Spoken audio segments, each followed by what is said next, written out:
let's go ahead and let's add a couple of things to the first vertical menu that we were working on. You can basically do many variations, as I mentioned before, but one thing that is definitely helpful is many times when the user is actually on a particular page. So let's just pretend, and obviously this page is pretty minimal, but let's pretend that you're on the location page. So I want the user to be able to look at the location page, and I want it to look a little bit different. I want it to maybe have a different background color or something like that. So you can easily do that. There's different ways to achieve this, but one of the easiest ways to achieve this is to go ahead and to assign a ID to the list item that you want. So in our case, we want to go ahead and make location be our active state. So I'm going to go ahead and I'm just going to go ahead and set the ID to active. And I just put that right inside my list tag right there. And then what we'll do is we'll go ahead and we'll make a style for that. I'm going to go ahead and I'm going to come up into my style sheet right here, and I'll just really quick create a style. So I'm going to style all active A links. So anything that has the ID of active, and there's only going to be one, that's a link, is going to now have this new parameter that I set up. So let's just go ahead and let's set up the background color, and we'll go ahead and let's just make this burgundy or something like that, so it looks a little bit different.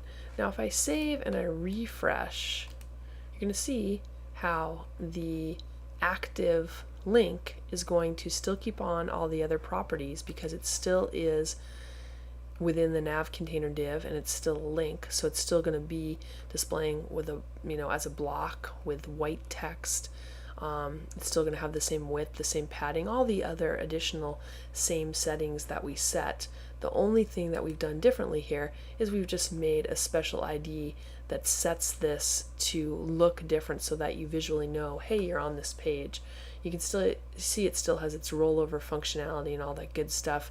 If I didn't want it to be a link anymore, I would have to remove the link and then create some further styles so that would still fit within the menu system, but I don't mind that.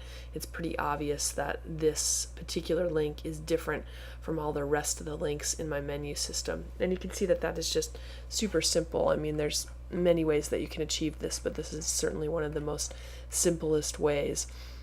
Other things that you can kind of do that are kind of fun are you can add some border so that you can reverse the colors out or something like that, so you can have like kind of a raised and pressed type of button look. So let's go ahead and let's just for fun add a couple of those things in. So I'm just going to augment the page that we were working on before. I'm going to come in here and I'm going to go ahead and set some additional styles for our nav container A. So we already have these styles that we set up here. Let's go ahead and let's set some of our border attributes. So I'm going to go ahead and set my border top, and we'll go ahead and set the border top to solid to 1 pixel, and let's set the border top to perhaps white. And I'm going to go ahead and I'm going to set my border left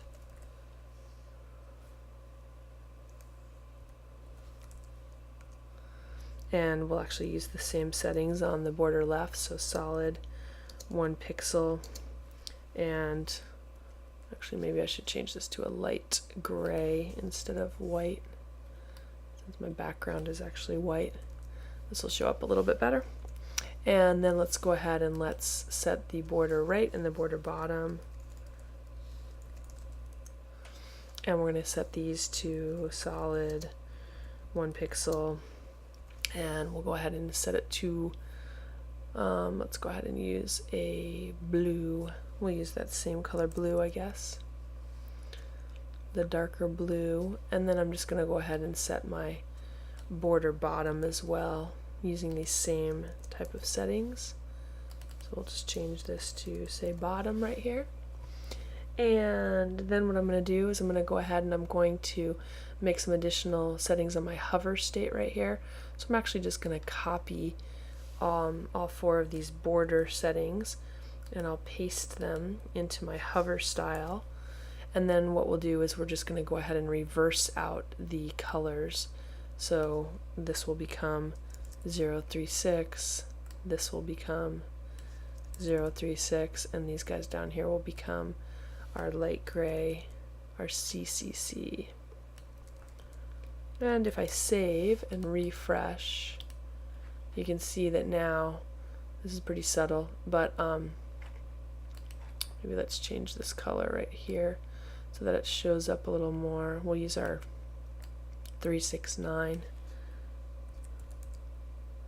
Actually, let's leave this as 036 because this is our hover state, and let's change these guys up here to our 369, which is our lighter blue color.